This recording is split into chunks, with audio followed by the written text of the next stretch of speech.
இயேசுநாதர்கிட்ட ஒருத்தர் வந்து கேட்டாராம், இயேசுவே என்னை எவ்வளவு நேசிக்கிறீர்கள் அப்படின்னு. அவர் தன்னுடைய இரு கைகளையும் அகல விரித்து இவ்வளவு என்று சொல்லி சிலுவையில் உயிர் நீத்தார் அப்படின்னு சொல்லுவாங்க. அதாவது அந்த நேசிப்புக்கு எல்லை கிடையாது, அதே போல மன்னிப்புக்கும் எல்லை கிடையாது. இது இயேசுநாதர் சொல்லி கொடுத்த ஒரு பாடம். இயேசுனுடைய சீடர்கள்ல ஒருத்தன் பீட்டர், அவன் ஒரு நாள் இயேசுநாதர்கிட்ட கேட்டிருக்கான், இயேசுவே நான் வந்து என்னுடைய தம்பி கிட்ட அடிக்கடி சண்டை போட்டுக்கிட்டு இருக்கிறேன், என்னுடைய சகோதரன் கூட, அவனை நான் எத்தனை தடவை மன்னிக்கிறது? ஏற்கனவே 7 தடவை அவனை மன்னிச்சுட்டேன் அப்படின்னு சொல்லியிருக்கிறான். அப்போ இயேசு சொன்னாராம், மன்னிக்கிறதுக்கு எத்தனை தடவைங்கிற கணக்கெல்லாம் கிடையாது. எத்தனை தடவை உன்னுடைய சகோதரன் உன்னை கோபப்படுத்துகிறானோ அத்தனை தடவை நீ மன்னிக்கிறதுக்கும் தயாரா இருக்கணும், அதுதான் அப்படின்னு சொன்னாராம். அப்போ இவனுக்கு ஒன்றும் புரியல, இது என்ன அவன் தப்பு பண்ணிக்கிட்டே இருப்பான், நாம மன்னிச்சுக்கிட்டே இருக்கிறதா அப்படிங்கிறது மாதிரி குழப்பமா இருந்திருக்கிறான். அப்போ இயேசுநாதர் தன்னுடைய சீடன் பீட்டர் கிட்ட ஒரு கதை சொன்னாராம். அந்த கதை இன்றைக்கு நாம வந்து எல்லாரும் சிந்தித்து பார்க்க வேண்டிய ஒரு கதை. அதாவது மன்னிப்பை விரும்புகிறவர்கள் மன்னிக்கவும் தயாராக இருக்க வேண்டும் அப்படிங்கிறது தான் அந்த கதையினுடைய தத்துவம். அந்த இயேசுநாதர் சொன்ன கதை என்னன்னா, ஒரு மன்னர் இருந்தார். அவர் ஒரு நாள் அரண்மனையில் உட்காந்து கணக்கு வழக்குகள்லாம் பார்த்துக்கிட்டு இருந்தார்.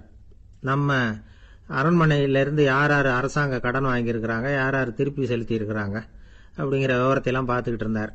அப்போதான் புரிஞ்சுது, அந்த அரண்மனையில் வேலை செய்கிற ஒருத்தனே அரசாங்க கடன் ஒரு வாங்கியிருக்கிறான். எவ்வளவு? 10,000 பொற்காசுகள் வாங்கியிருக்கான் கடன். இந்த 10,000 பொற்காசுகளை திருப்பி செலுத்தலை அரசாங்கத்துக்கு. இது மன்னர் கவனத்துக்கு வந்தது. உடனே நம்ம அரண்மனையில் இருக்கிறவனே அரசு கடன் வாங்கி திருப்பி செலுத்தாம இருக்கான், அவனை கூப்பிட்டு வாங்கன்னு சொல்லி கூப்பிட்டுட்டு வந்தாங்களாம். விசாரிச்சிருக்கிறாங்க, என்னப்பா நீ எவ்வளவு ஒன்று? ஆமாங்க 10,000 பொற்காசுகள் வாங்கியிருக்கிறேன், இன்னும் திருப்பி கட்டலைன்றிருக்கான். உடனே அவர் மன்னர் சொல்லியிருக்கிறாரு, நம்ம சட்டத்திட்டப்படி நீ உடனே பணத்தை திருப்பி கட்டிடு, அப்படி உன்னால கட்ட முடியலன்னா உன்னுடைய வீடு வாசல் சொத்து சுகம் எல்லாத்தையும் வித்து அந்த பணத்தை அரசு கருவூலத்தில் சேர்த்துக்கிறதுக்கு நானே ஏற்பாடு பண்ணிடுறேன் அப்படின்னு அந்த மன்னர் சொன்னாராம். இவன் அப்படியே அதிர்ச்சி ஆயிட்டான், அப்படியே பொத்துன்னு காலில் விழுந்தானா, மன்னா என்னை மன்னிச்சுங்க, என்னால் முடியல, எனக்கு மன்னிப்பு கொடுங்க அப்படின்னு இருக்கான். உடனே அவர் எழுந்திருச்சு, சரி நீ மன்னிப்பு கேட்டுட்ட, அதனால உன்னை மன்னிக்கிறேன், நீ பணம் கட்ட வேண்டாம் அப்படின்னு சொல்லி அந்த மன்னர் அவனை விட்டுட்டாராம். பணத்தையும் தள்ளுபடி பண்ணிட்டார், நீ திருப்பி கட்ட வேண்டான்னு. இவனுக்கு ரொம்ப மகிழ்ச்சி, அதனால ரொம்ப உல்லாசமா வந்துகிட்டு இருக்கிறான். தெருவில் வந்துகிட்டு இருக்கிறப்ப இவங்கிட்ட கடன் வாங்கின ஒருத்தன் எதுக்கு வந்துகிட்டு இருக்கான். அவன் இவங்கிட்ட ஒரு 100 பொற்காசுகள் கடன் வாங்கியிருக்கான். அவன் வந்தான், இவன் போய் அவன் சாட்டையை பிடிச்சிக்கிட்டான், நீ எப்படா என் கடனை திருப்பி கொடுக்க போறேன்னு. அவன் இப்போ முடியல, கொஞ்சம் பொறுத்துக்கா, அப்புறம் தாரேன் இருக்கான். அதெல்லாம் முடியாது, நீ கொடுத்துதான் ஆகணும் அப்படின்னு இவன் புடிவமா சொல்றான். இப்ப நிலைமையை பாருங்க, இவன் ஏற்கனவே இவன் 10,000 பொற்காசுகள் அரசாங்கத்தில் கடன் வாங்கினா அதுக்கு மன்னிச்சு விட்டுட்டார் இவனை. ஆனா இவன் இன்னொருத்தனை மன்னிக்கிறதுக்கு தயாரா இல்லை. இவங்கிட்ட கடன் வாங்கின இன்னொருத்தன் 10 பொற்காசுகள், அவனை மன்னிக்க தயாரா இல்லை. அவனை கொண்டு போய் நீதிமன்றத்தில் கொண்டு போய் நிறுத்தி தண்டனை வாங்கி கொடுத்துட்டான். நீதிபதி என்ன சொன்னாரு, அந்த இவன் வாங்கின பொற்காசுகளை திருப்பி கட்டுற வரைக்கும் ஜெயிலில் இருக்கணுங்கிறது தீர்ப்பு. ஆனா உடனே அரசர் காதுல வந்து விழுந்தது. சொல்லிட்டாங்க, உங்ககிட்ட மன்னிப்பு வாங்கிட்டு போனானே ஒருத்தன், அவன் வந்து இன்னொருத்தனை மன்னிக்கிறதுக்கு தயாரா இல்லை, அவனை கொண்டு போய் ஜெயிலில் அடைச்சுட்டான் அப்படின்னு. உடனே மன்னர் பார்த்தார், இவனை மறுபடியும் கூப்பிட்டு வர சொன்னார். தபாரப்பா, நான் வந்து உன்னை மன்னிச்சு விட்டேன், ஆனா நீ இன்னொருத்தனை மன்னிக்கிறதுக்கு தயாரா இல்லை, அதனால என்னுடைய தீர்ப்பையும் மாத்துறேன், நீயும் அரசு கடன் தீர்ற வரைக்கும் ஜெயிலில் தான் இருக்கணும் அப்படின்னு சொல்லி ஜெயிலுக்கு அனுப்பிச்சுட்டாராம். இப்படி ஒரு கதையை இயேசுநாதர் தன்னுடைய சீடருக்கு சொன்னதாக ஒரு வரலாறு. அது என்ன, அதுல இருந்து நாம புரிந்து கொள்ள வேண்டியதுன்னா, நாம வந்து மன்னிக்கப்படணும்னு நாம விரும்புறோம்னா நாம இன்னொருத்தரை மன்னிக்கிறதுக்கு தயாரா இருக்கணும். அதனால நாம வந்து இன்னொருத்தரை யாரையும் மன்னிக்க மாட்டோம், ஆனா என்ன இன்னொருத்தர் மன்னிக்கணும் அப்படிங்கறது மாதிரி செய்யக்கூடாதுன்னு சொல்லுவாங்க.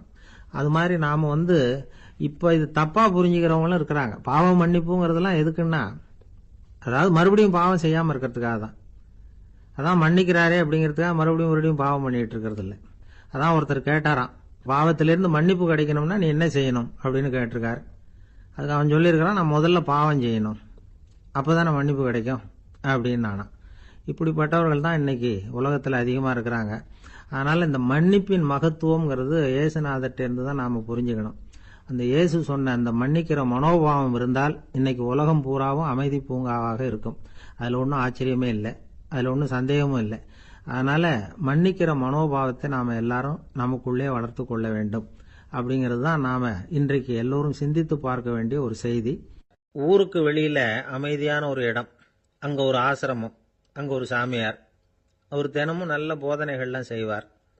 பல பேர் போய் அங்கேயே சில நாள் தங்கி இருந்து அவர் சொல்ற அறிவுரைகளை எல்லாம் கேட்டுக்கிட்டு வர்றது வழக்கம்.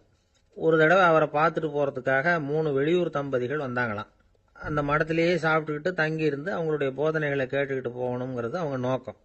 காலையில குளிச்சுட்டு பூஜையில உட்கார்ந்தார் அந்த சுவாமி. இவங்களும் குளிச்சுட்டு அந்த பூஜையை பார்க்கறதுக்காக அவர் முன்னாடி வந்து உட்கார்ந்தாங்க. பூஜை ஆரம்பமாச்சு. சம்பிரதாயப்படி அது ரொம்ப நேரம் நடந்துக்கிட்டே இருக்குது. இவங்களுக்கு நல்ல பசி இருந்தாலும் இந்த நேரத்தில் அதை எப்படி வெளியில் காட்டிக்கிறது? பேசாமல் இருந்தாங்க. அந்த சுவாமி பூஜையை முடித்தார். அதுக்கப்புறம் பேச ஆரம்பித்தார். பேச்சு அருமையாக தான் இருந்தது, அமிர்தமாக தான் இருந்தது. இருந்தாலும் இவங்களுக்கு இருக்கிற வயிற்று பசி அதை சரியாக கவனிக்க விடலை. அந்த சுவாமியே இதை கவனிச்சதா தெரியல. இவங்களுக்கு மனசுக்குள்ள ஒரு எண்ணம், உள்ள சாப்பாடு தயாராகிட்டு இருக்கும் போல இருக்கு, இந்த பேச்சு முடிஞ்சது நம்மளை உள்ளே அழைச்சிட்டு போய் சாப்பாடு போடுவாங்கன்னு நினைக்கிறோம் அப்படின்னு இவங்களாம் நினச்சிக்கிட்டாங்க. ஆனால் சுவாமி இதை பற்றி எதுவுமே பேசலை, கண்டுக்கலை. ஒரு அம்மாவால் அதுக்கு மேலே சும்மா இருக்க முடியுமா? முடியல. சாப்பாட்டை கவனிக்கலாமா அப்படின்னு சொல்லி மெதுவாக ஆரம்பித்தாங்க. ஓ கவனிக்கலாமே அப்படின்னு உள்ளே அழைச்சிட்டு போனார் சுவாமி. இவங்க ரொம்ப அவசரமாக எழுந்திருச்சு உள்ளே ஓடினாங்க. அங்கே ஒரு மேஜை மேலே ஒரு கிண்ணம் மூடி இருந்தது. ஓ இதுதான் சாப்பாட்டு மேஜை போல இருக்கு, இங்கே சாப்பாடு வந்துடும் அப்படின்னு நினச்சாங்க. உடனே போய் சுற்றி உட்காந்துக்கிட்டாங்க. சுவாமி அந்த கிண்ணத்தை எடுத்து அந்த அம்மா கிட்ட கொடுத்தார். அவங்க அதை வாங்கி மூடியை திறந்து பார்க்குறாங்க. உள்ளே ஒரு சாவி இருக்குது. ஓ சரிதான், இது சமையலறை சாவி போல இருக்கு, அங்கே போய் அதை திறந்து சாப்பாட்டை நாமே எடுத்துக்கிட்டு வந்து இங்கே வச்சுக்கிட்டு சாப்பிடணும் போல இருக்கு அப்படின்னு நினச்சாங்க. சாவி இருக்கு இல்லையா, வாங்க பூட்டு நிறையா காட்டுறேன் அப்படின்னு சுவாமி அவங்கள அழைச்சிட்டு போனார், காட்டினார். இவங்க அந்த அறையை ரொம்ப ஆவலோடு திறந்தாங்க. உள்ளே பார்த்தா அங்கே அரிசி, பருப்பு, விதவிதமான காய்கறி எல்லாம் இருக்குது. சமையலுக்கு வேண்டிய மிளகாய், எண்ணெய், பால், தயிர், நெய் இப்படி எல்லாமே இருக்குது. அடுப்பு, விறகு, நெருப்பு போட்டி அது கூட அங்கே இருக்குது. சாப்பாடு தயாராக இருக்கும்னு நினச்சிக்கிட்டு போனால் இப்படி இருக்குதே அப்படின்னு சொல்லி அதை பார்த்ததும் ரொம்ப சோர்ந்து போட்டாங்க அவங்க. சுவாமி என்ன இது சாப்பாடு இல்லையா அப்படின்னாங்க. அதுதான் சாப்பாட்டுக்கு வேண்டிய எல்லாம் இங்கே இருக்குதே, அடுப்பு மூட்டி நீங்கள் தான் அவங்கவுங்க ருசிக்கு தகுந்த மாதிரி சமைச்சிக்கணும். இந்த சன்னியாசிக்கு எப்படி சமைக்க தெரியும் அப்படின்னு கேட்டார் சுவாமி. சாப்பாடு தயாராக இருக்கும்னு நாங்கள் எதிர்பார்த்தோம் அப்படின்னாங்க. நீங்கள் இப்படி சொல்லுவீங்கன்னு நானும் எதிர்பார்த்தேன். இது வரைக்கும் நான் எவ்வளவோ தத்துவம்லாம் எடுத்து சொன்னேன். எல்லாத்தையும் விட இதுதான் அனுபவபூர்வமான தத்துவம். ஆண்டவன் நமக்கு நல்ல மனசை கொடுத்துருக்குறான், நல்ல வாய்ப்புகளையும் தந்திருக்கிறான், அதையெல்லாம் பயன்படுத்திக்கக்கூடிய மூளையையும் சிந்தனையையும் கொடுத்துருக்குறான். அதனால் அடுப்பை தான் நீங்கள் மூட்டணும், அடுப்பை நீங்கள் தான் மூட்டணும், உங்களுக்கு உகந்ததை நீங்கள் தான் சமைச்சு ருசித்து அனுபவிக்கணும். ஆண்டவனே அதை செஞ்சுக்கிட்டு இருக்க மாட்டான் அப்படின்னாராம் அந்த சுவாமி. நம்முடைய வாழ்க்கையில் பல நல்ல பலன்களை பெறறதுக்கு நாம் தான் முயற்சி பண்ணணும். அதுக்குரிய சூழ்நிலையை தான் ஆண்டவன் கொடுப்பானே தவிர அதை விளக்கறதுக்காக தான் அந்த சுவாமி அப்படி செஞ்சு காட்டியிருக்கிறார். இது ஒரு பெரியவர் இப்படி ஒரு விளக்கம் கொடுத்தார். அதுக்கப்புறம் அந்த 3 தம்பதிகளும் தெளிவடைஞ்சுட்டாங்களாம். நாம் தெளிவடைகிறது எப்போங்கிறது தான் தெரியல அப்படின்னு பல பேர் இதை கேட்டுட்டு சொல்லிகிட்டு இருக்கிறாங்க. இந்த கதையை நம்முடைய நண்பர் ஒருத்தர்கிட்ட சொன்னேன். அந்த நண்பர் ரொம்ப சந்தோஷப்பட்டார். நீங்கள் சொல்கிறது கரெக்டு சார், ஆனால் நான் அதை விட ஒரு படி மேலே சார். எனக்கெல்லாம் அரிசி பருப்பு இருக்கிற ரூம் எதுன்னு கையை காட்டிட்டா போதும், உடனே கிண்ணத்துலேருந்து சாவியை எடுத்து கொடுக்கணுங்கிற அவசியம்லாம் இல்லை எனக்கு. அப்புறம் எப்படி ரூமை திறந்துருவீங்க அப்படின்னு கேட்டேன். பூட்டை உடைச்சி திறந்துருவேன், அதுதான் எனக்கு பழக்கம் அப்படிங்கிறார். ஒருத்தர் ரொம்பவும் மகிழ்ச்சியாக வந்துக்கிட்டு இருந்தார். என்ன விஷயம்னு விசாரித்தேன். நான் தோற்று போயிட்டேன், அதுதான் மனசுக்கு மகிழ்ச்சியாக இருக்குது அப்படின்னார். எனக்கு இது ரொம்ப ஆச்சரியமாக போச்சு. இந்த உலகத்தில் தோற்று போகிறவங்க யாரும் மகிழ்ச்சியாக இருக்கிறது இல்லை. அப்படி இருக்கிறப்ப இவர் இப்படி சொல்கிறாரே, எங்கே தோற்று போனீங்கன்னு கேட்டேன். அதுக்கப்புறம் தான் அவர் விவரமாக சொன்னார். என்னோட 5 வயசு குழந்தையோட நான் விளையாடிக்கிட்டு இருந்தேன். அந்த விளையாட்டில் என் குழந்தை ஜெயிச்சுட்டுது, நான் தோற்று போயிட்டேன் அப்படின்னார் ரொம்ப உற்சாகமாக. நான் யோசித்து பார்த்தேன். அதாவது நாம் சின்ன குழந்தையா இருக்கிறப்போ எந்த விளையாட்டில் கலந்துக்கிட்டாலும் அதில் நாம தான் ஜெயிக்கணும்னு ஒரு வெறி நமக்குள்ளே இருக்கும். நம்மளை எதிர்த்து விளையாடுறவர் நல்லவரா கெட்டவரா, பெரியவரா சின்னவரா அப்படிங்கிறதெல்லாம் முக்கியம் கிடையாது. அவர் தோற்று போகணும், நாம் ஜெயிக்கணும், அதுதான் முக்கியம். எதிரியை சந்தோஷப்படுத்த விளையாடுகிற கலை அப்போ நமக்கு தெரியறதில்ல. வாழ்க்கையில் ஒரு பக்குவம் வந்ததுக்கு அப்புறம் வெற்றி பெறணுங்கிற மன அழுத்தம் போயிடுது. போட்டியில் ஜெயிக்கணுங்கிறத விட குழந்தைய சந்தோஷப்படுத்தணுங்கிறது முக்கியமாக போச்சு. ஜெயிக்கணுங்கிற வெறி ஓடி போட்டுது.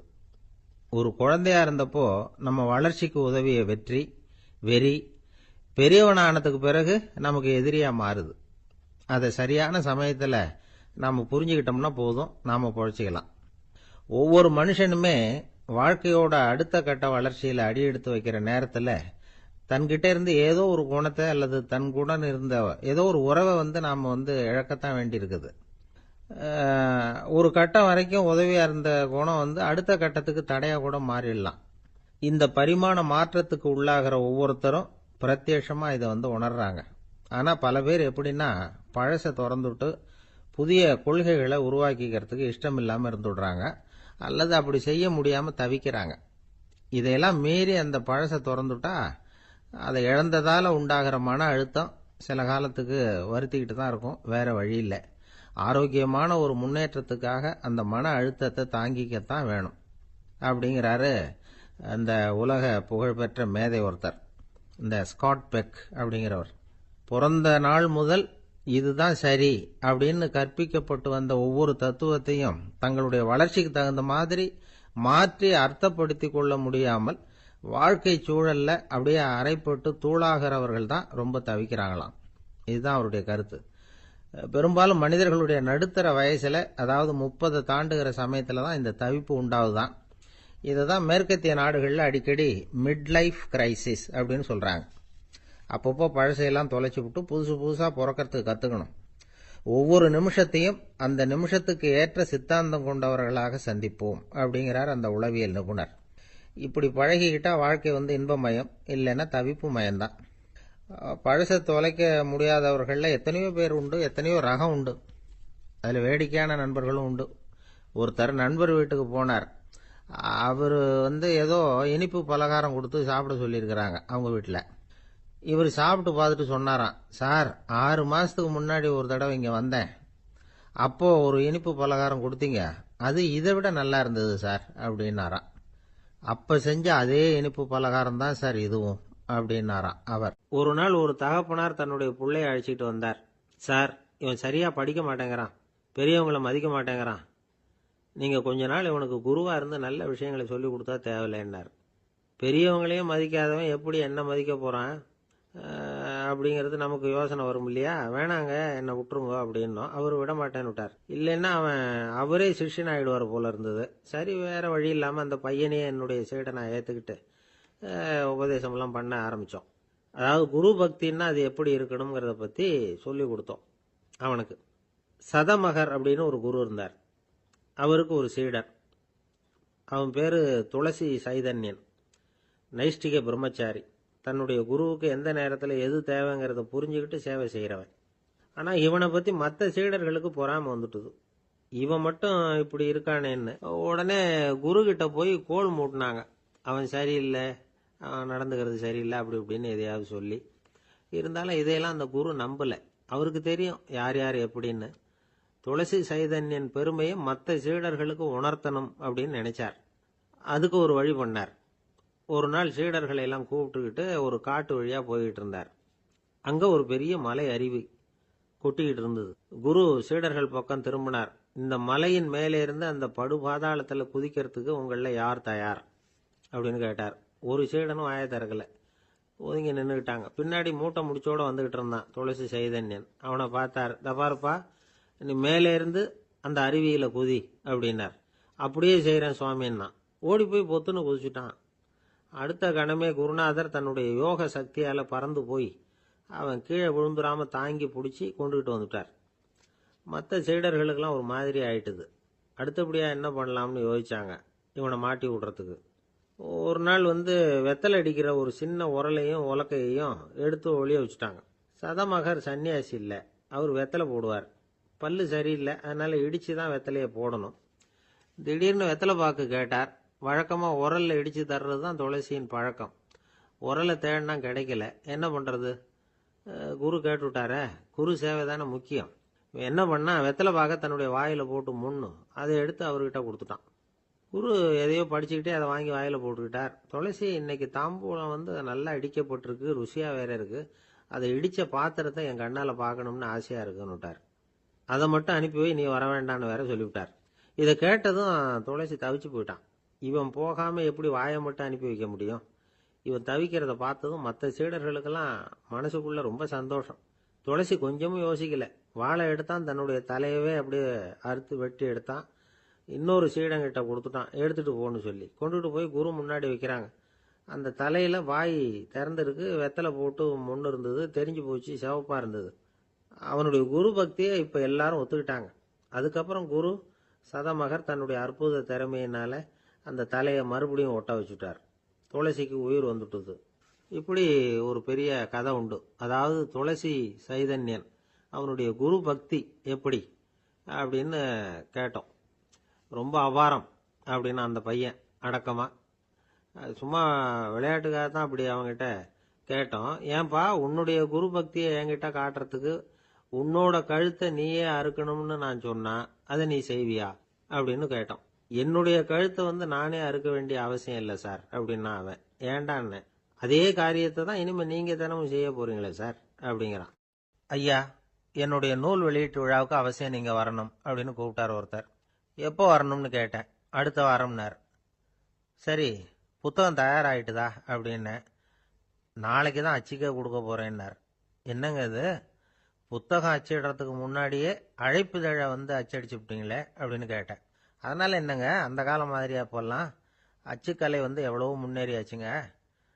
லைனோ type, monotype, phototype, laser, இப்படி என்னென்னமோ வந்தாச்சு. இன்னைக்கு கொடுத்தா நாளைக்கே புத்தகம் தயார் அப்படின்னார். இப்படி இந்த அளவுக்கு முன்னேறி இருக்கிற இந்த அச்சுக்கலை ஆரம்பத்தில் எப்படி இருந்தது தெரியுமா? அந்த காலத்தில் காகிதம்னா என்னன்னே தெரியாது. அப்படி ஒன்று கண்டுபிடிக்கப்படவே இல்லை. அப்போல்லாம் எதையாவது ஒன்று எழுதணும்னா அதுக்கு ஆட்டு தோலை தான் பயன்படுத்தி இருக்கிறாங்க. கண்ணுக்குட்டி தோல் கூட அதுக்கு உபயோகப்பட்டு தான். ஐரோப்பாவில் இருந்த பாதிரியார்கள் தோலில் எழுதப்பட்ட புத்தகத்தை தயாரிக்கிறதுல ரொம்ப கெட்டிக்காரங்களாம்.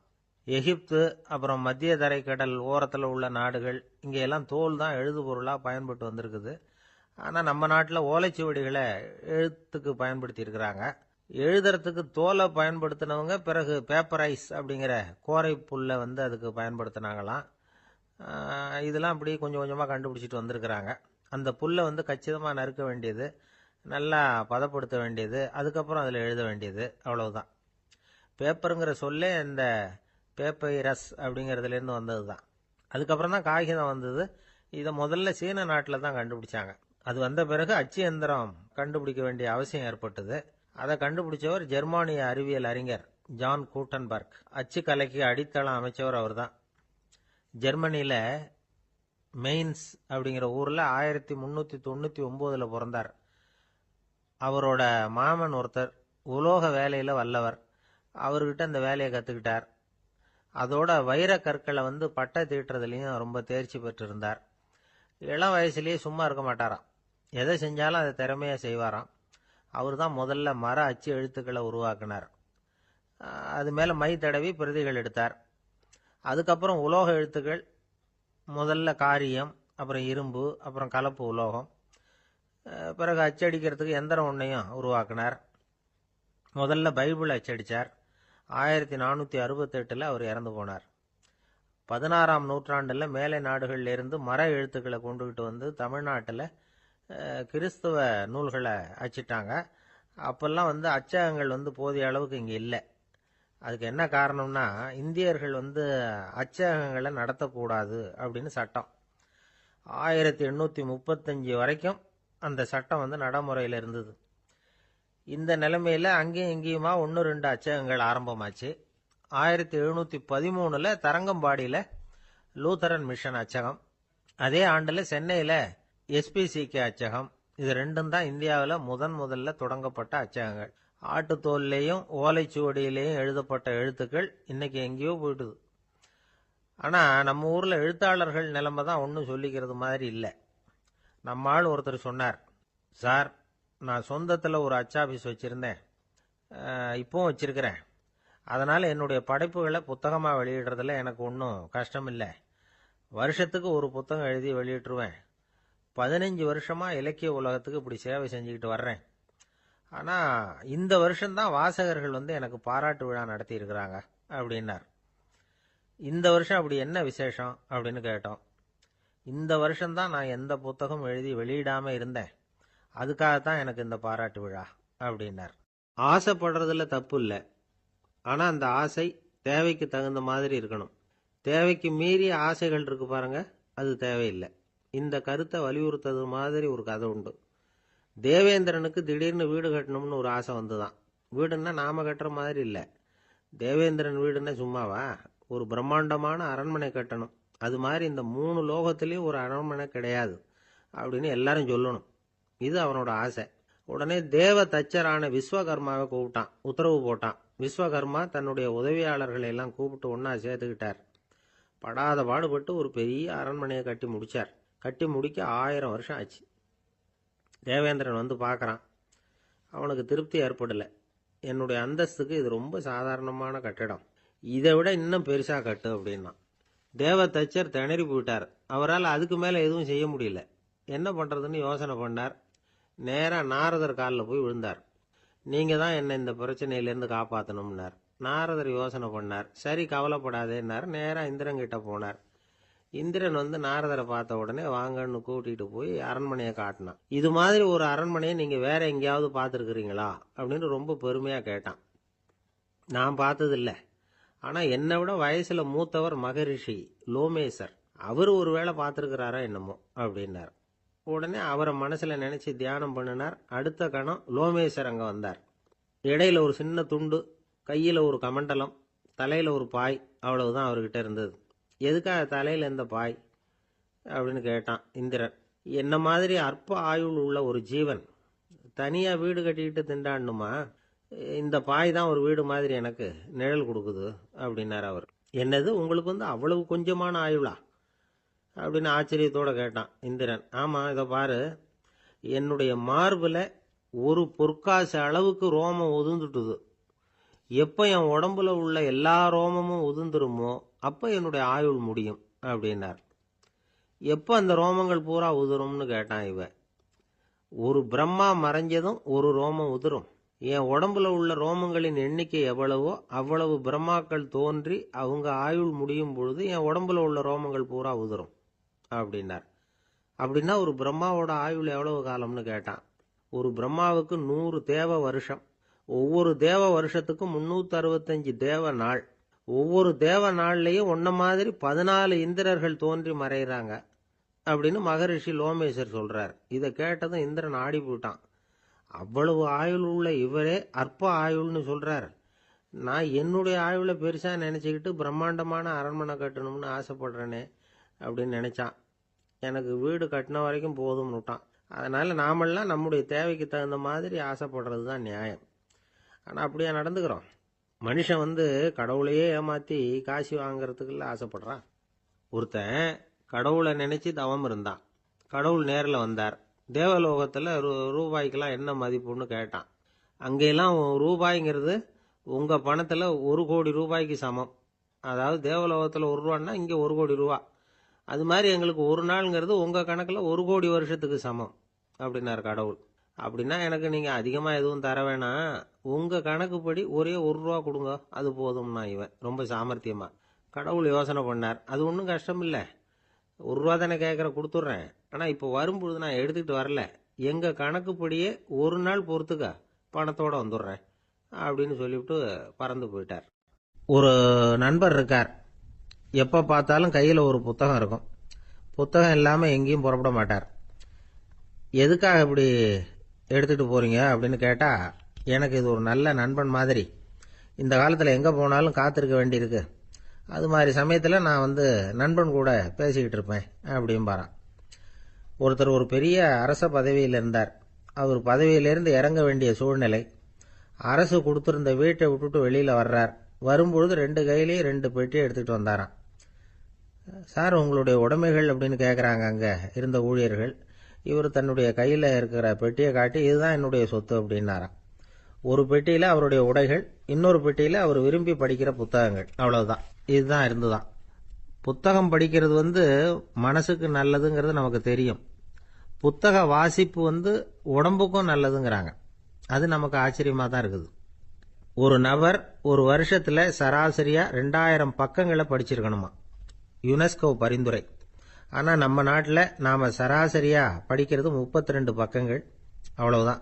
இவ்வளவுக்கு நம்ம நாட்டில் 6000த்துக்கும் மேற்பட்ட நாளேடுகள், 2000த்துக்கும் மேற்பட்ட இதழ்கள், மலர்கள், இவ்வளவு இருந்தும் சரியா வரல. இந்த உலகத்துல முதல் நூலகம் எங்க எப்போ ஆரம்பமாச்சு தெரியுமா? கிமு 2500ஆம் ஆண்டுல அது ஆரம்பமாயிருக்குது. பாபிலோனியாவில் அமில் அணு அப்படிங்கிற அரசன் தான் நூலகத்தை உருவாக்கி இருக்கிறான். அப்பெல்லாம் தாள் கிடையாது, களிமண் தான். களிமண் பலகைகளில் எழுதி அதை தொகுத்து அப்படியே நூலாக்கி அதை நூலகத்தில் வச்சிருப்பாங்களாம். அரசருடைய நூலகத்தில் 1000த்துக்கும் மேற்பட்ட நூல்கள் இருந்ததாக வரலாற்று குறிப்பு இருக்குது. அது மட்டும் இல்லை, அந்த நூலகத்தில் பொருள் வாரியா, அதாவது சப்ஜெக்ட் வாரியா புத்தகங்களை வகைப்படுத்தி வச்சிருந்தாங்களாம். அதில் மிச்சம் இருந்த ஒரு 25 களிமண் பலகை புத்தகங்கள் இன்னைக்கும் பிரிட்டிஷ் அருங்காட்சியகத்தில் இருக்குதான். அச்சு தாள் இதெல்லாம் ஏற்பட்டதுக்கு அப்புறம் அமைக்கப்பட்டது தான் பிரான்சில் இருக்கக்கூடிய பாரிஸ் நூலகம். 1480 பிரெஞ்சு மன்னர் 11ஆம் லூயி இந்த நூலகத்தை அமைச்சாராம். ஆனால் அப்பெல்லாம் அரசர்கள் மட்டும்தான் நூலகத்தை பயன்படுத்த முடியுமா. அதுக்கப்புறம் 17ஆம் நூற்றாண்டில் இந்த முறை மாறி பொதுமக்கள் அங்கே போகலாம், படிக்கலாம் அப்படிங்கிற நிலைமை வந்துதான். போட்லியன் நூலகம் அப்படின்னு அதுக்கு பேர், பாரிஸ் நகரத்தில் இருக்கு. அங்கதான் நூல்களின் பட்டியல் தயாரிப்பு பணி ஆரம்பமாச்சு. கல்வி வளர்ச்சியையும் நூலகத்தையும் இணைச்சவர் நெப்போலியன் போனபார்ட். முன்பணம் செலுத்தி புத்தகத்தை படிக்கிற முறையையும் அவர் தான் கொண்டுட்டு வந்தாராம். மக்கள்கிட்ட வசூலிக்கிற வரியின் ஒரு பகுதியை நூலகத்துக்கு பயன்படுத்தினவரும் அவர் தானா. நெப்போலியன் நூலகத்தில் உலகத்தில் உள்ள எல்லா மொழி நூல்களும் இருக்குதான். அங்கே ஒரு தமிழ் நூலும் இருந்திருக்குது. அது என்னன்னா கம்பராமாயணம். சோவியத் யூனியனுக்கு படையெடுத்து போனப்போ அங்கிருந்து லட்சக்கணக்கான புத்தகங்களை இந்த பனிச்சறுக்கு வாகனங்கள் இருக்குல்ல, அதில் கொண்டுகிட்டு வந்ததாக வரலாறு. அடுத்தபடியாக குறிப்பிட்டு சொல்லத்தக்க நூலகம் எதுன்னா பிரிட்டிஷ் நூலகம். மிக பழைய கையெழுத்து பிரதியெல்லாம் கூட அங்கே இருக்குது. 1753 ஆரம்பமாச்சு. அதில் உள்ள நூல்களை வரிசையாக அடுக்கினா 180 கிலோமீட்டர் நீளத்துக்கு வருமா. மிகப்பெரிய நூலகம் அமெரிக்க தலைநகர் வாஷிங்டனில் இருக்குதான். இந்தியாவை பொறுத்த வரைக்கும் பெரிய பழைய நூலகம் எதுன்னா கல்கத்தா நூலகம். எல்லா இந்திய மொழி நூல்களும் இங்கே உண்டு. மகாகவி பாரதியார் நடத்தின இந்தியாங்கிற இதழின் எல்லா பிரதிகளும் அங்கே பாதுகாப்பாக இருக்குது. படிக்கும் பழக்கம் இங்கே வளர வேண்டியிருக்குது. ஒருத்தர்கிட்ட ஒரு புஸ்தகத்தை கொடுத்து விமர்சனம் எழுத சொல்லியிருந்தாங்க. கொஞ்ச நாள் கழிச்சு அவரை போய் பார்த்து, என்னங்க புஸ்தகத்தை படித்து பார்த்தீங்களா அப்படின்னு கேட்டாங்களாம். இதுக்கு அவர் சொல்லியிருக்கிறார், இன்னும் நான் படித்து பார்க்கலிங்க, இப்போ தானே விமர்சனமே எழுதி முடிச்சிருக்கிறேன், இனிமே தான் படிக்கணும் அப்படின்னாராம். ஒருத்தர் அவசரமாக போய்கிட்டு இருந்தார். எங்கே போய்கிட்டு இருக்கீங்க அப்படின்னு கேட்டார் ஒரு பெரியவர். கடைக்கு போகிறேன் சார், சாமான் வாங்கறதுக்கு அப்படின்னார். அங்கே போகிறதுக்கு முன்னாடி தெரிஞ்சிக்க வேண்டியதெல்லாம் தெரிஞ்சுக்கிட்டீங்களா அப்படின்னு கேட்டார் பெரியவர். கடைக்கு போய் காசை கொடுத்து ஒரு பொருளை வாங்கிட்டு வரப்போகிறோம், இதில் தெரிஞ்சிக்க வேண்டியது என்ன இருக்குது அப்படின்னார் அலட்சியமாக. இப்போ அந்த பெரியவர் பேச ஆரம்பித்தார். இந்த உலகத்தில் எந்த ஒரு செயலில் இறங்குறப்போவும் நாம் நல்லா ஆலோசனை பண்ண வேண்டிய விஷயம் 5 அப்படின்னார். உதாரணமாக, ஒருத்தன் கடைக்கு போய் ஏதோ ஒரு பொருளை வாங்கிட்டு வர போகிறான்னு வச்சுக்கோங்களேன். அப்போ கூட அவன் 5 விஷயங்களை பற்றி தெரிஞ்சுக்க வேண்டியிருக்குது அப்படிங்கிறார் அவர். முதல்ல அந்த பொருள் எப்படிப்பட்டது அப்படிங்கிறத தெரிஞ்சுக்கணும். ரெண்டாவதா தன்னை பற்றியும் தெரிஞ்சுக்கணும். அப்போ தான் அந்த பொருள் தனக்கு தேவையா இல்லையா அப்படிங்கிறத புரிஞ்சுக்க முடியும். மூணாவதா தெரிஞ்சுக்க வேண்டியது ஒன்று இருக்கு. அது என்னன்னா, அந்த பொருளை அடையறதுக்கு வழி என்ன அப்படிங்கிறத தெரிஞ்சுக்கணும். அதாவது எவ்வளவு பணம் கொடுத்தா அது கிடைக்கும், இது மாதிரியான விஷயங்கள்.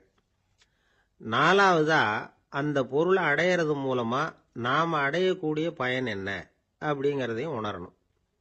அஞ்சாவது, அந்த பொருளை அடையிறதுல இருக்கக்கூடிய தடை எது அப்படிங்கிறதையும் நாம் தெரிஞ்சுக்கணும். பெரியவர் பேசுறது ஏதோ தத்துவம் மாதிரி தெரியுது இல்லையா? தத்துவம் தான். அதாவது இப்படி உலகியல் வாழ்க்கையில் சின்ன சின்ன விஷயங்கள்லேயே நாம் 5 விஷயங்களை தெரிஞ்சுக்க வேண்டியிருக்குது. அது ரொம்ப அவசியமாக இருக்குது. பேரின்ப நிலைன்னு சொல்கிறாங்கல்ல, அது மாதிரி பெரிய சமாச்சாரங்கள்லேயும் இந்த 5 விஷயங்களை நாம் தெரிஞ்சுக்க வேண்டியிருக்குது. அதுக்கு பேர் என்னன்னா அர்த்த பஞ்சகம்.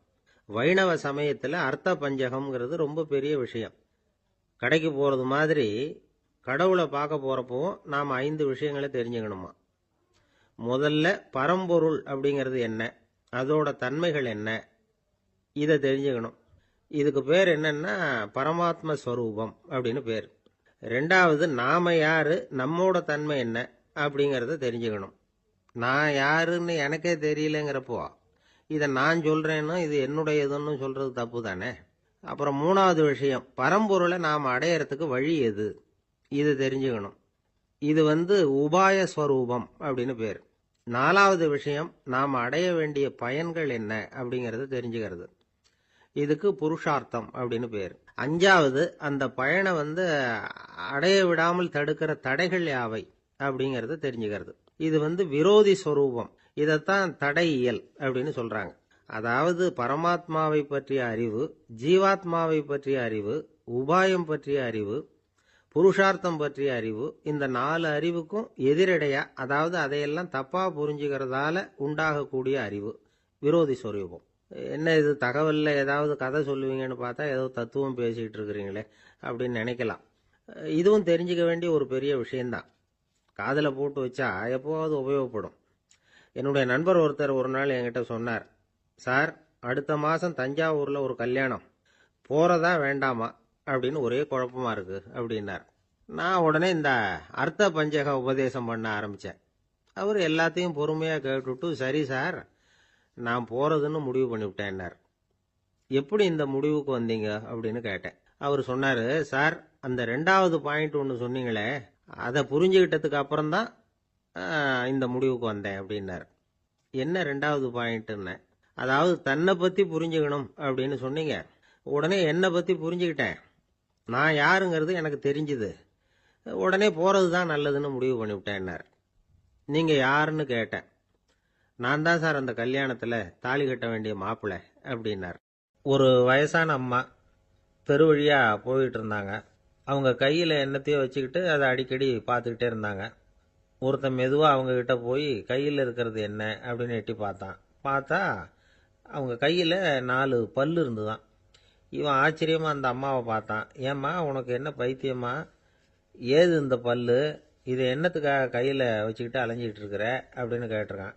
அதுக்கு அந்த அம்மா விவரம் சொல்ல ஆரம்பிச்சாங்களாம். இதை பாருப்பா, எனக்கு ஒரு மகன் இருந்தான், அவனை ரொம்ப செல்லமா வளர்த்தேன். அவனை தரையிலேயே நடக்க விடுறதில்ல, எப்பவும் தூக்கி வச்சுக்கிட்டு இருப்பேன்.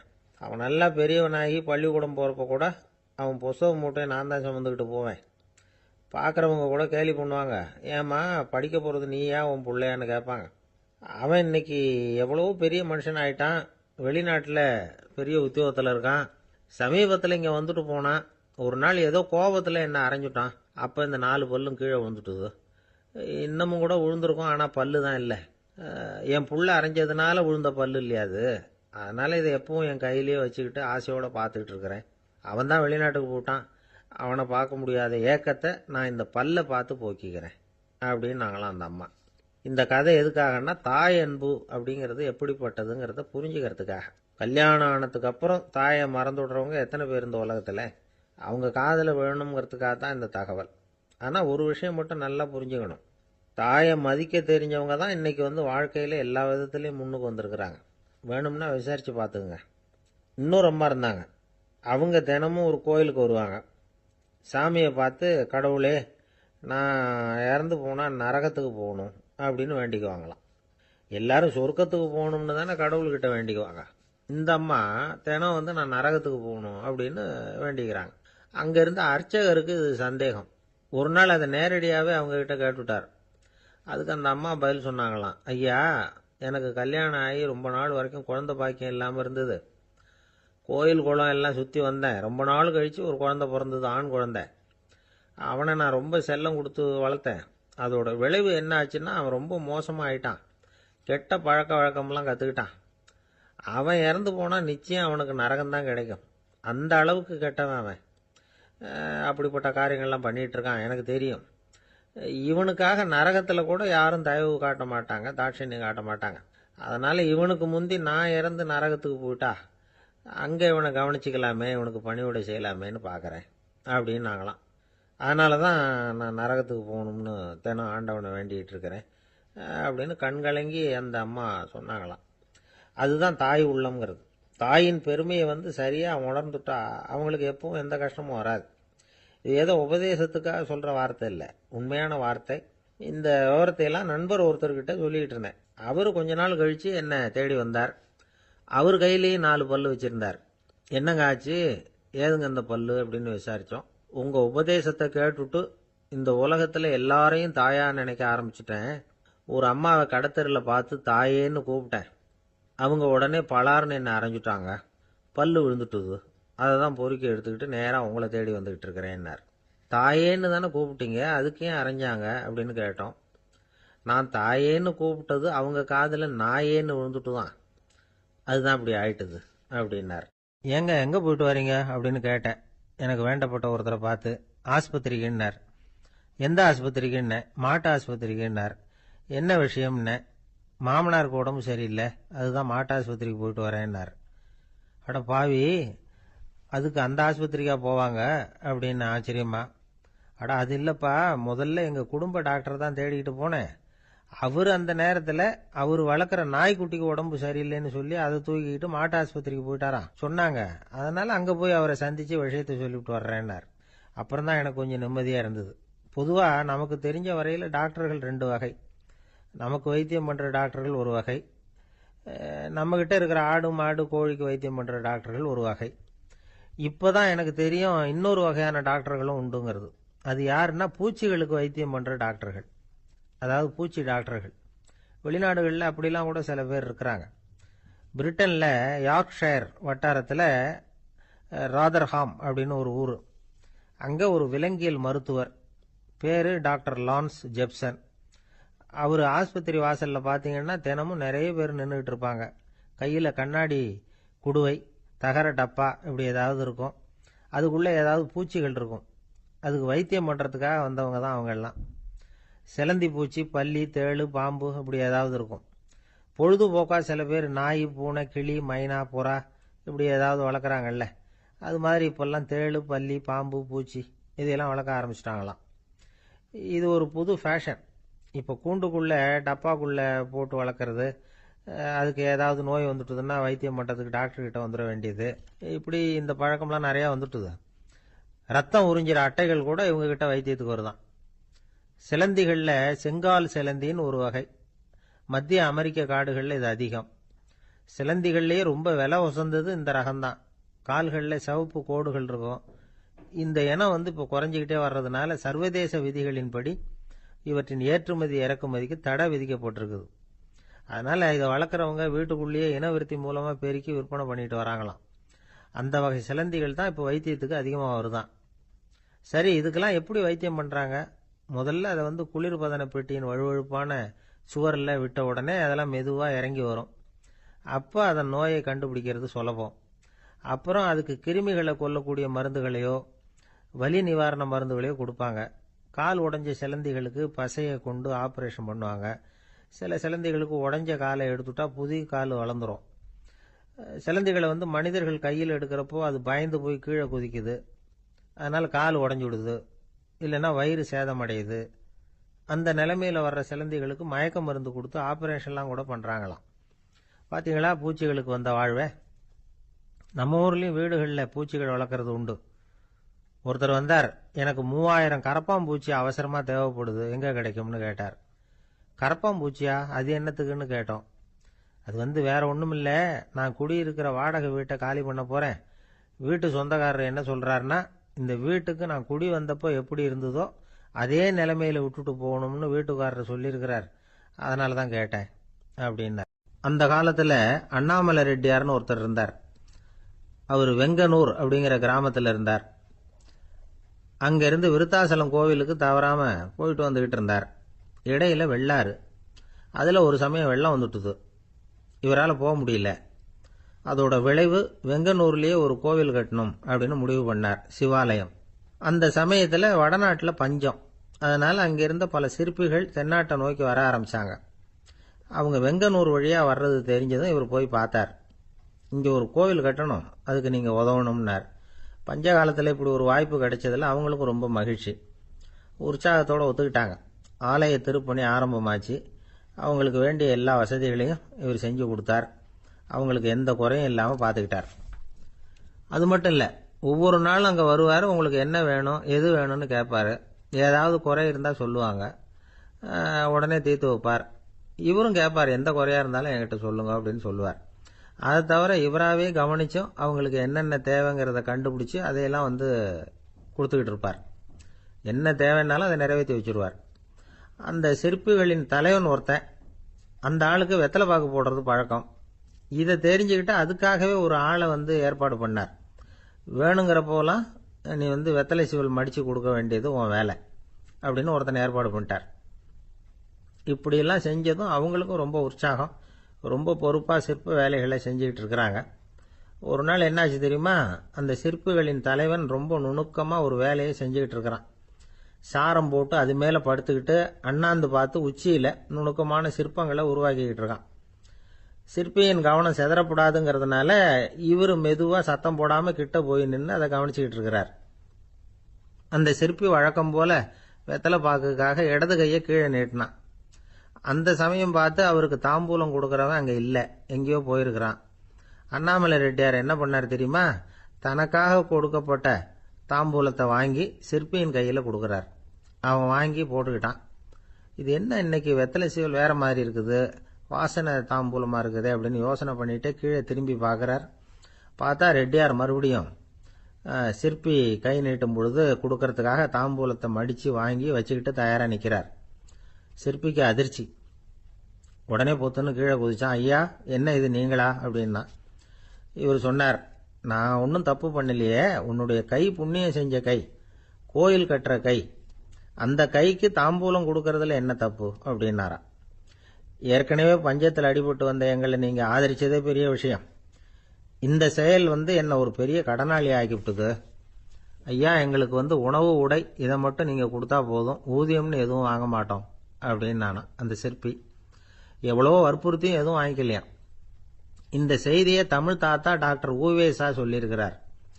அந்த காலத்தில் எப்படிப்பட்டவங்கெல்லாம் வாழ்ந்துருக்கிறாங்க பாருங்க. இந்த காலத்தில் ஒருத்தர் கோவில் கட்டினார், வேலை செய்கிற எல்லாருக்கும் சாப்பாடு போடுவார். சிற்ப வேலை செஞ்சுட்டு சாப்பிட வர்ற ஒவ்வொருத்தர் கையையும் அன்பா பிடிச்சு முத்தம் கொடுத்து உள்ளே அனுப்புவார். அந்த கைகளுக்கு நீங்கள் கொடுக்குற மரியாதையாது அப்படின்னு கேட்டாங்க. அடா, அது இல்லைங்க, ஏற்கனவே முதல் பந்தியில் சாப்பிட வந்தவன் மறுபடியும் வர்றானான்னு கண்டுபிடிக்கிறதுக்காக கையை பிடிச்சி மோந்து பார்க்குறேன் அப்படின்னாராம் அவர். அரேபிய நாடு, அங்கே ஒரு ஆட்சி தலைவர், அரேபிய நாட்டு ஆட்சி பொறுப்பை ஏற்றுக்கிட்டவர். அவர் ஆட்சி பொறுப்பை ஏற்றுக்கிட்ட பிறகு ஒரு நாள் ஒரு தெருவில் நடந்து போய்கிட்டு இருந்தார். அவர் தோளில் ஒரு பெரிய துணி மூட்டை, அதை சுமந்துக்கிட்டு கடத்தெருவை நோக்கி அவர் போய்கிட்டு இருக்கிறார். வழியில் அவரை சந்திச்சார் உமர். அவர் கேட்டார், கலீஃபா அவர்களே, எங்கே புறப்பட்டுட்டீங்க அப்படின்னு கேட்டார். கலீஃபான்னா ஆட்சி தலைவர்னு அர்த்தம். இதுக்கு அவர் சொன்னார், நான் துணி வணிகம் செய்கிறவன், அதனால துணி வியாபாரம் செய்யறதுக்காக போயிட்டு இருக்கிறேன்னார். நீங்க இப்போ இந்த நாட்டுக்கு ஆட்சி தலைவர், ஆட்சி பொறுப்புல இருக்கிறீங்க, நீங்க வியாபாரம் செய்ய போட்டா அரசு பணிகளை செய்யறது யாரு அப்படின்னு கேட்டார் அவர். நான் அரசு பணிகளை மட்டுமே செஞ்சுக்கிட்டு இருந்தா என் குடும்பத்தை காப்பாத்துறது யாரு அப்படின்னு கேட்டார் அவர். இப்படி கேட்டவர் யார் தெரியுமா? அவர் தான் அபூபக்கர், இறை தூதர் முகமது அவர்களுக்கு பிறகு கலீஃபாவாக தேர்ந்தெடுக்கப்பட்டவர். அப்போலாம் ஆட்சி தலைவர்களுக்கு சம்பளம்னு எதுவும் கிடையாது. இந்த பிரச்சனையை எப்படி தீர்க்கிறதுன்னு யோசனை பண்ணார் உமர். அபு உபைதா அவர்கள்கிட்ட அழைச்சிட்டு போனார். அவர் யாருன்னா, அவர் தான் பொது நிதி கருவூலத்தின் பொறுப்பாளர். அவர்கிட்ட பிரச்சனையை சொன்னார். இது மாதிரி ஆட்சி தலைவருக்கு பொது நிதியிலிருந்து ஊதியம் அளிக்க முடியுமான்னு கேட்டார். பொது நிதி விதிகளின்படி அதுக்கு சாத்தியம் இல்லைன்னு சொல்லிவிட்டாரு அவரு. சரி, வேற ஏதாவது வழி இருக்குதான்னு கேட்டார் உமர். அபு உபைதா கொஞ்சம் யோசனை பண்ணி பார்த்தார். அப்புறமா சொன்னார், மக்காவிலிருந்து மதீனாவுக்கு குடிபெயர்ந்து வந்த அகதிகளுக்கு நிதி உதவி அளிக்கிறதுக்கு விதிகளில் இடம் இருக்கு. அப்படி பார்த்தா அபூபக்கரும் அகதி தானே, அதனால எல்லா அகதிகளுக்கும் கொடுக்கறது மாதிரியே அவருக்கும் ஒரு தொகை அளிக்கலாம்னார். கலீஃபா அபூபக்கருக்கு இந்த அகதி உதவி தொகையைத்தான் கொடுத்துட்டு வந்தாங்களாம். குடும்ப செலவுக்கு அது போதுமானதா இல்லை. இருந்தாலும் கலீஃபாங்கிறதுக்காக மற்ற அகதிகளை விட அதிகமாக தொகையை பெற அவர் விரும்பல. மார்பு பக்கம் கிழிஞ்சிருந்த ஒரு மேலாடையை தான் அவர் அணிஞ்சிருந்தார். அவருடைய துணைவியார் அஸ்மா, அவங்க ஒரு நாள் தேன் அருந்த ஆசையா இருக்குன்னாங்களாம். நமக்கு கிடைக்கிற ஊதியம் குடும்ப செலவுக்கே போதுமானதா இல்லையே, இந்த நிலையில தேன் வாங்கறதுக்கு காசுக்கு நான் எங்க போவேன் இருக்காரு அவரு. கொஞ்ச நாள் கழிச்சு அவங்க ஒரு தொகையை அவர்கிட்ட கொடுத்து தேன் வாங்கிட்டு வர சொன்னாங்களாம். இவருக்கு ஆச்சரியம், ஏது இந்த பணம்னு கேட்டிருக்காரு. நீங்க தினமும் குடும்ப செலவுக்காக கொடுத்துக்கிட்டு வந்த பணத்துல கொஞ்சம் கொஞ்சமா மிச்சப்படுத்தி வச்சேன்னாங்களாம். அபூபக்கர் அந்த பணத்தை எடுத்துக்கிட்டு நேரா பொது நிதி கருவூல பொறுப்பாளர்கிட்ட போனார். இந்த பணத்தை பொது நிதியில சேர்த்துருங்க, இது அதிகப்படியா எனக்கு தரப்பட்டு வந்த ஊதியம், அடுத்த மாசத்துல இருந்து இந்த தொகையை குறைச்சுங்கன்னு வேற சொல்லிவிட்டாராம்.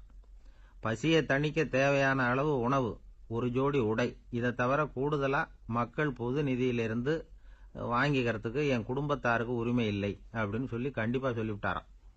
அவர் வாங்கிட்டு வந்த இந்த குறைந்த ஊதியம் கூட அவர் மனசை உறுத்திக்கிட்டே இருந்தது. கடைசி நேரம் அவர் தம்முடைய மகள் ஆயிஷா அவர்கள் அழைச்சார். மகளே, இதுவரைக்கும் பொது நிதியிலிருந்து நான் வாங்கிட்டு வந்த தொகை என்னுடைய இதயத்துல பாரமா அழுத்திக்கிட்டு இருக்கு. என் தோட்டத்தை வித்து அதுல வர்ற பணத்திலிருந்து நான் இதுவரைக்கும் வாங்கிட்டு வந்த ஊதிய தொகையை கணக்கு போட்டு பொது நிதியில சேர்த்துடு அப்படின்னாராம். பதவி ஏற்கிறதுக்கு முன்னாடி தன்கிட்ட இருந்ததை விட இப்ப கூடுதலா என்ன சொத்து இருக்குன்னு பார்த்திருக்கார். ஒரு ஒட்டகம், ஒரு கோப்பை, ஒரு பணியாள், இதையும் அடுத்தபடியா கலீஃபாவா வர்றவர்கிட்ட ஒப்படைச்சிருங்க அப்படின்னு விட்டாராம்.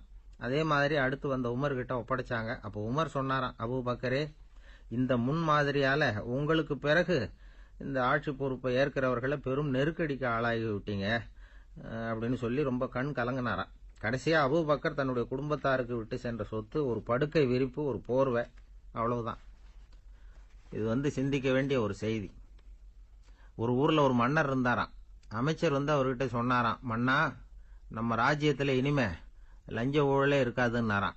ஆஹா, அப்படின்னா ஊழல் பேர் வழிகளை எல்லாம் நாடு கடத்தியாச்சா அப்படின்னு கேட்டிருக்காரு மன்னர். இதுக்கு அவரு, அப்படி இல்லைங்க, இனிமே கொடுக்கறதுக்கு ஜனங்கள் கிட்ட பணமே இல்ல, பிரம்மத்தை அறிந்தவன் பிரம்மமாகறான் அப்படின்னு ஒரு பெரியவர் பேசினார் ஒரு கோவில்ல. தைத்திரிய உபனிஷத்து அப்படி சொல்லுதான். இதை கேட்கும் பொழுது நமக்கு ஒரு சந்தேகம் வரும். அது எப்படி? பிரம்மத்தை அறிந்தவன் பிரம்மம் ஆகிறான்னா, சிங்கத்தை அறிந்தவன் சிங்கம் ஆகிறானா, தோசையை அறிந்தவன் தோசை ஆகிறானா? இப்படிப்பட்ட சந்தேகம் நமக்கு வர்றதுல ஒன்றும் ஆச்சரியம் இல்லை. இது இயற்கை. இதுக்கும் அந்த பெரியவரே பதில் சொல்றார். சிங்கம் வேற, நாம வேற. அதனால சிங்கத்தை அறிந்தவன் சிங்கம் ஆக மாட்டான். ஆனா பிரம்மம் வேற, நாம வேற இல்லை. அதனால பிரம்மத்தை அறிந்தவன் பிரம்மமாகறான் அப்படிங்கிறது அவரோட விளக்கம். மனிதன் அவன்தான் தான் பிரம்மங்கிறது தெரியாதனால தான் அதை வேற எங்கேயோ தேடிட்டு இருக்கிறான். கடைசியில் அது தான் தாங்கிறது புரிஞ்சுக்கிற பொழுது அவன் பிரம்மம் ஆயிடுறான். இதை விளக்கறதுக்கு ஒரு உபநிஷத்து கதையே இருக்கு. நமக்கு தெரிஞ்ச கதை தான், ஆனால் அதை வேற விதமான அர்த்தத்தில் விளையாட்டா சொல்லிட்டு இருக்கிறோம்.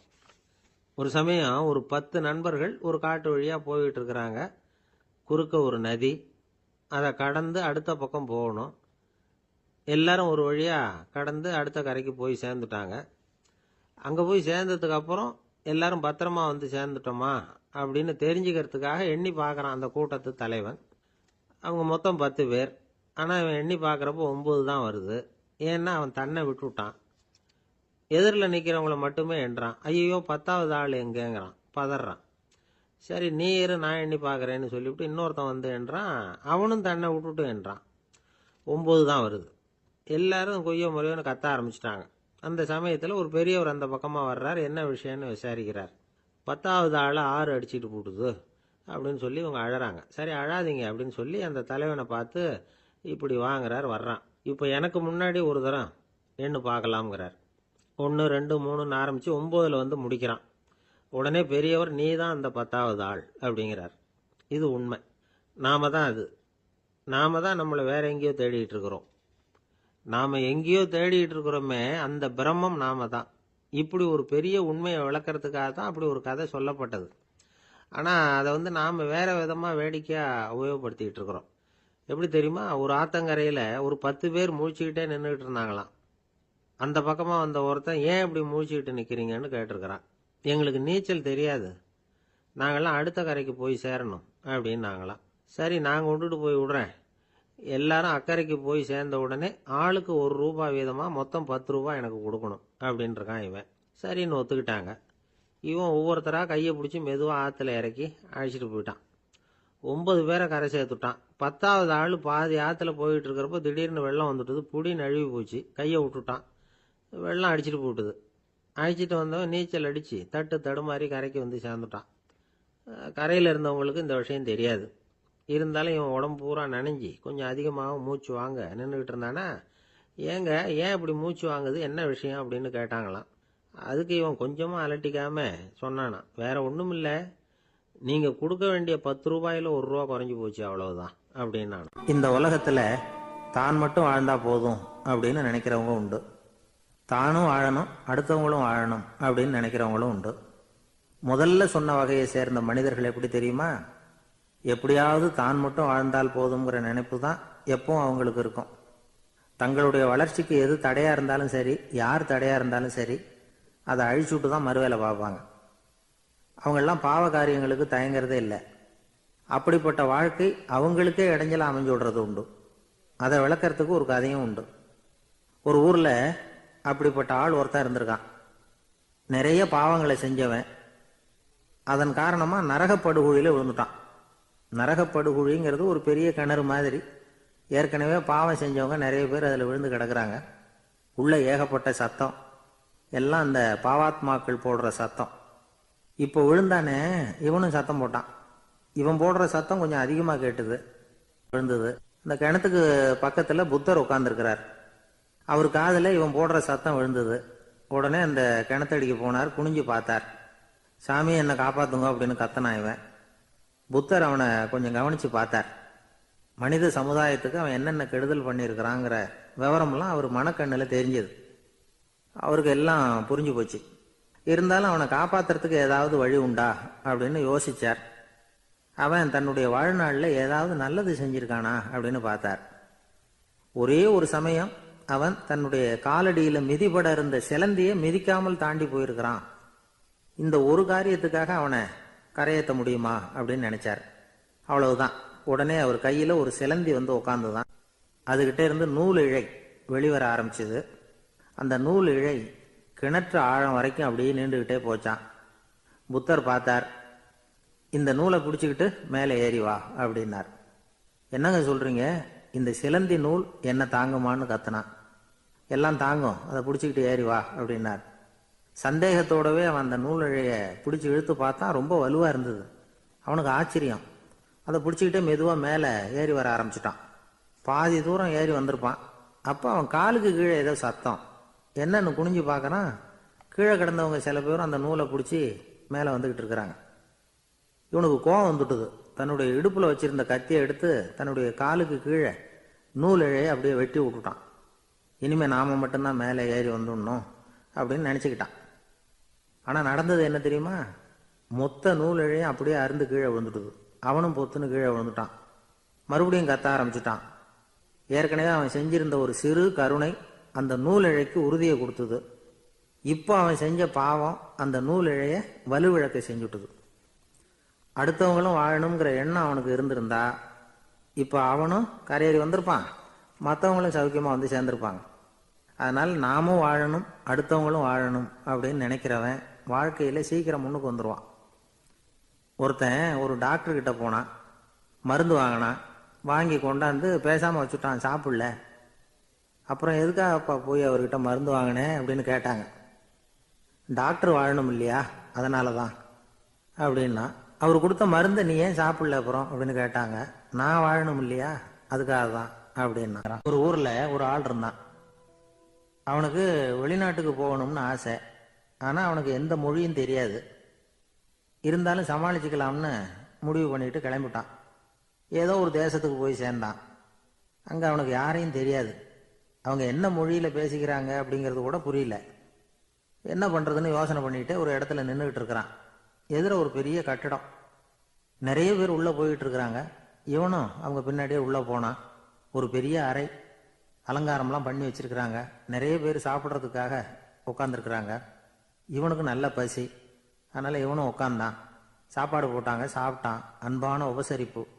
இவன் மனசு உள்ள நினச்சிக்கிட்டான், இது ஏதோ அரசருடைய அரண்மனை மாதிரி தெரியுது, இன்னைக்கு ஏதோ விருந்து நடக்குது, நல்ல வேளை நம்ம பசியும் தீர்ந்தது அப்படின்னு நினச்சிக்கிட்டே நிமிர்ந்து பார்க்குறான்.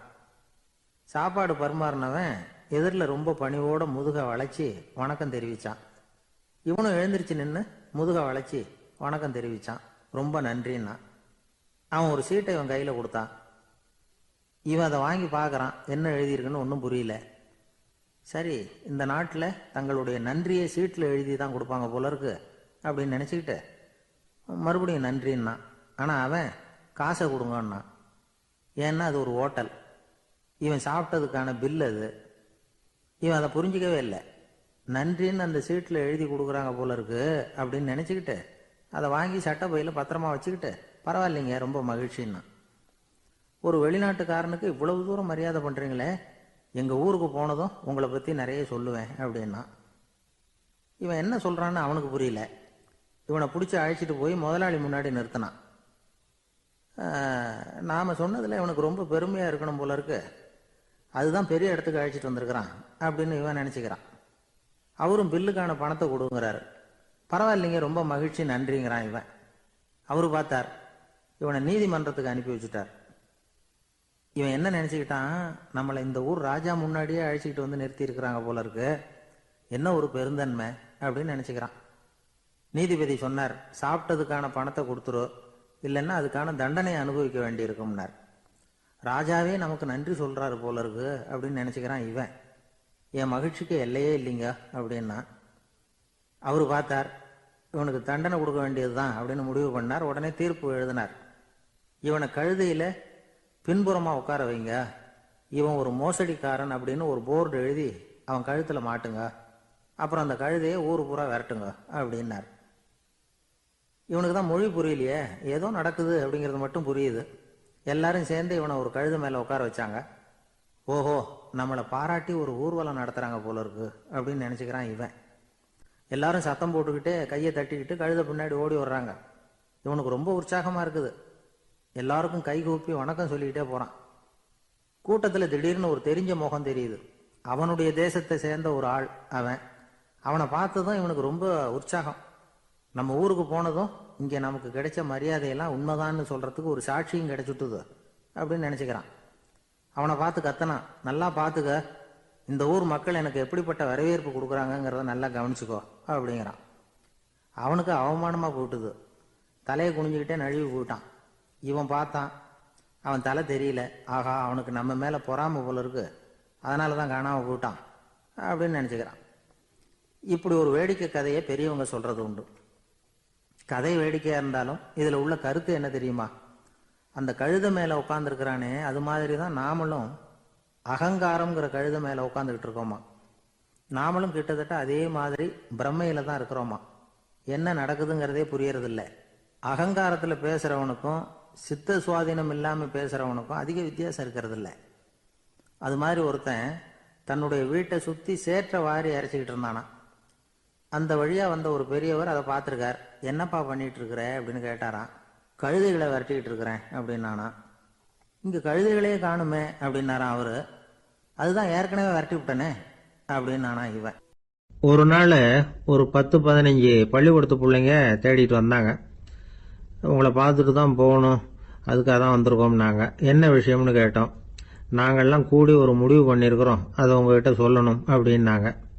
அதுவும் ஒரு வாண்டு பையன் அதை சொன்னான். என்ன முடிவு அது அப்படின்னு கேட்டோம் ரொம்ப ஆர்வமாக. அதை இப்போ சொல்ல மாட்டோம், எங்களுக்கு பிடிக்கிற மாதிரி ஏதாவது ஒரு தகவல் சொன்னால் அதுக்கப்புறம் நாங்கள் அதை சொல்கிறோம் அப்படின்னா அந்த வாண்டு பையன். சரி, சின்ன பையன்கிட்ட இன்னைக்கு வசமாக மாட்டிக்கிட்டோம் அப்படின்னு நினச்சிக்கிட்டு அவங்களுக்கு தகுந்த மாதிரி ஒரு கதை சொல்ல ஆரம்பித்தோம். அது என்ன கதைன்னா, ஒரு பெரிய காடு, அதில் பலவிதமான மிருகங்கள். அந்த காட்டுக்கு ஒரு சிங்கம் தான் ராஜா. எப்பவும் காட்டுக்கு அது தானே ராஜா. ஒரு பெரிய யானைக்கு இது பொறுக்கலை. என்ன இது, எப்போ பார்த்தாலும் இங்கே சிங்கத்துக்கே ராஜா பதவி கிடைக்குது, நான்லாம் எவ்வளவு பலசாலியாக இருக்கிறேன், அப்படி இருந்தும் எனக்கு அந்த பதவி கிடைக்கலையே அப்படின்னு தனக்குள்ளே பொறுமிக்கிட்டே இருந்தது. ராஜா பதவியை நினச்சி ரொம்ப ஏக்கம், அதுக்கு பதவி மோகம். இந்த சமயம் பார்த்து ஒரு குள்ள நெறி கூட்டம் அதை தேடிட்டு வந்தது. ஐயா பெரியவங்களே, நீங்கள் இந்த காட்டுக்கு ராஜாவாக இருக்க ஆசைப்படுறீங்க, அதில் ஒன்றும் தப்பு இல்லை. ஆனால் அதுக்கு முன்னாடி நீங்கள் எங்கள் கூட்டத்துக்கு கொஞ்ச நாள் தலைவராக இருங்க, அதாவது ராஜாவாக இருங்களேன், உங்களுக்கும் ஒரு ட்ரைனிங் கிடைச்சது மாதிரி இருக்கும் அப்படின்னு சொல்லியிருக்குது இந்த கூட்டம், குள்ள நெறி கூட்டம். இதை கேட்ட உடனே யானைக்கு ரொம்ப சந்தோஷம் தாங்கலை. அதுதான் எப்போன்னு பதவிக்காக காத்துக்கிட்டு இருக்குதே. இருந்தாலும் கொஞ்சம் பிகுவோட, சரி நீங்கள்லாம் இவ்வளவு தூரம் என்ன தேடிட்டு வந்து கேட்கறதுனால மறுக்க முடியல, அப்படின்னு ரொம்ப ஏதோ அவளுக்கு சிரமப்பட்டு ஒத்துக்கிறது மாதிரி ஒத்துக்கிட்டது. ஏதோ உங்க ஆசைக்கு கட்டுப்படுறேன், கொஞ்ச நாள் உங்க கூட்டத்துக்கு ராஜாவா இருக்கிறதுக்கு சம்மதிக்கிறேன் அப்படின்னுது. உடனே அந்த யானை ராஜ நட போட ஆரம்பிச்சுட்டுது. யானை சாதாரணமா நடந்தாவே எப்படி இருக்குங்கிறது நமக்கு தெரியும். அதுவே ராஜ நட நடந்தா எப்படி இருக்கும் கற்பனை பண்ணி பாருங்க. யானை முன்னாடி கம்பீரமா போய்கிட்டு இருக்குது, தலைவர் இல்லையா, அதனால குள்ள நரிகள்லாம் ரொம்ப அடக்கமா அது பின்னாடி அணிவகுத்து போயிட்டு இருக்குது. ராஜா வாழ்க மன்னர் வாழ்க அப்படின்னு கோஷம் வேற. யானைக்கு தலைகால புரியல, அவ்வளவு சந்தோஷம். அந்த யானைக்கு செருக்கு ஆணவம் எல்லாம் ஏற்பட்டு போச்சு. அதுக்கப்புறம் அது தரையை பார்க்குமா, நிமிர்ந்து நடக்க ஆரம்பிச்சுட்டுது. தரையை பார்க்கறதே இல்லை. அப்படி போயிட்டு இருக்கிறப்போ ஒரு சதுப்பு நிலத்துல திடீர்னு காலை வச்சுட்டுது. அவ்வளவுதான், கால் உள்ள போட்டுது. இன்னொரு காலை எடுத்து வச்சது, அதுவும் உள்ள போட்டுது. அந்த 2 காலையும் எடுக்கிறதுக்காக அடுத்த 2 காலையும் அழுத்துச்சு, அதுவும் உள்ள போக ஆரம்பிச்சுட்டுது. இப்ப 4 காலம் வசமா சேத்துல அழுந்தி போச்சு, எடுக்க முடியல. குள்ள நரிகள்லாம் அதை சுத்தி சுத்தி வந்தது. சிலது சுத்தி நின்று டான்ஸ் ஆட ஆரம்பிச்சுட்டுது யானையை பார்த்துட்டு. இதை யானை பார்த்தது. என்ன இது தலைவர், நான் தவிச்சுக்கிட்டு இருக்கிறேன், தொண்டர்கள்லாம் சுத்தி நின்று வேடிக்கை பார்த்துக்கிட்டு இருக்கிறீங்க, டான்ஸ் ஆடுறீங்க அப்படின்னு கேட்டுதான். தொண்டர்களே, தலைவர் நான் தவிச்சுக்கிட்டு இருக்கிறது உங்களுக்கு தெரியலையா? இப்போ உடனே உங்க தலைவரை காப்பாற்ற வேண்டியது உங்க கடமை இல்லையா அப்படின்னு கத்துச்சான் அந்த யானை. குள்ள நரிகள்ல ஒண்ணு முன்னாடி நின்று அந்த யானையை பார்த்துதான், தலைவரே, எங்களுக்கு ரொம்ப நாளா ஒரு ஆசை, அந்த ஆசையை நிறைவேற்றிக்கிறதுக்காகத்தான் உங்களை எங்க தலைவரா ஏத்துக்கிறோம்னு சொன்னோம் அப்படின்னு தான். என்ன ஆசை